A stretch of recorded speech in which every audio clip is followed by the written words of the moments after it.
টানা কয়েক ঘন্টা সিগারেট না খেয়ে মাথা ঘুরাচ্ছে ট্রেন চালকের। এবার সিদ্ধান্ত শেষ, যে কোনো মূল্যেই খেতে হবে সিগারেট। যে কথা সে কাজ। রেলওয়ে ক্রসিংয়ে ট্রেন থামিয়ে অধৈর্য চালক কিনতে গেলেন সিগারেট। অবাক লাগলেও সত্যি, সম্প্রতি এমনই এক ঘটনা ঘটেছে উত্তরপ্রদেশের বরেলির মালকানে। চালকের এই অদ্ভুত কাণ্ডে হতবাক হয়ে পড়েন ক্রসিংয়ে আটকে থাকা হাজারো মানুষ। যে খবর প্রকাশিত হয়েছে একাধিক সংবাদ মাধ্যমেও। সামাজিক যোগাযোগ মাধ্যমে ছড়িয়ে পড়া ভিডিওতে দেখা যায় মালগাড়িটি ক্রসিংয়ের কাছে এসে হঠাৎ স্থির হয়ে যায় এবং চালক দ্রুত নিচে নেমে পড়েন।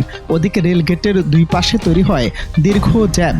বাস, ট্রাক থেকে শুরু করে কয়েকশো মোটরসাইকেল আরোহী অধৈর্য হয়ে অপেক্ষা করতে থাকেন। পথচারীরা প্রথমে ভেবেছিলেন ট্রেনের হয়তো বড় কোনো ধরনের যান্ত্রিক গোলযোগ হয়েছে, কিন্তু প্রায় 10 মিনিট পর যখন চালক হাতে সিগারেট প্যাকেট নিয়ে দিব্যি হেলে দুলে ফিরে এসে ট্রেনে উঠলেন, তখন উপস্থিত সবার চোখ যেন ছানা ভরা হয়ে যায়।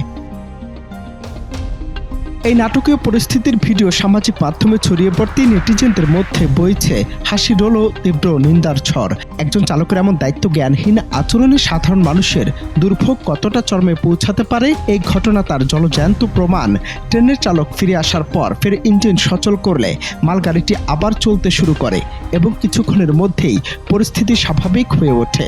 তবে এই 10 মিনিটের সিগারেট বিলাস যে চালকের জন্য বড় ধরনের শাস্তির বার্তা নিয়ে আসছে তা বলার অপেক্ষা রাখে না। রেলওয়ের মতো একটি অতি জরুরি সেবায় এমন চরম অবহেলার ঘটনাটি ইতিমধ্যে কর্তৃপক্ষের নজরে এসেছে। একাধিক সংবাদ মাধ্যমের প্রতিবেদন বলছে ওই মালগাড়ির চালকের বিরুদ্ধে রেল প্রশাসন তদন্তের নির্দেশ দিয়েছে।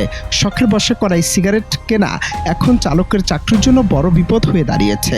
এই ভিডিওটি কেবল বিনোদনের খোরাক নয়, বরং একটি সরকারি দায়িত্ব পালনের চরম গাফিলতির একটি লজ্জাজনক উদাহরণ হিসেবে দেখছেন সচেতন সমাজ। অনন্ত হাসান মাসুদ, বাংলা টিভি।